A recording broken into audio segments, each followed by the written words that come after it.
Hey, real estate investor Scott Carson. Here's another deal that we're working on. This is actually out in Minnesota. Now, we don't buy that much stuff in Minnesota. It's about an hour and a half north on the beautiful Lake Mille Lacs.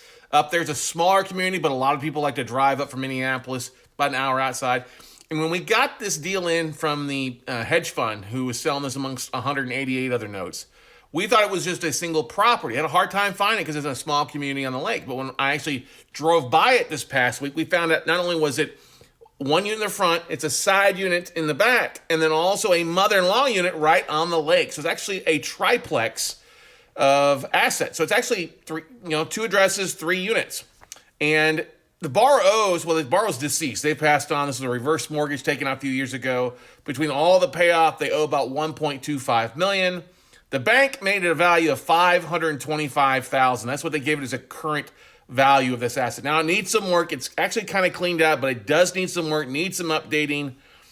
We originally offered $350, which is roughly about 60 cents on the dollar of what the value was. The bank came back and countered our bid at $465, which just does not make sense. Now, the great thing is a judgment was filed just a week or two, so there is an upcoming foreclosure date. But the kicker in Minnesota, there's a 1-year redemption period. You can't turn around and sell the asset, the foreclosure, within a year. So you'd have to hold on to this asset. So your money costs would be eaten up. Any profit you get besides the rehab and, of course, insurance and stuff like that. And in Minnesota, it gets a little cold, eh? About 6 months of pretty cold. And this is like right on the lake. It's a beautiful piece of property. We're going to actually counter back and see if the bank will accept it with our reasons. Why?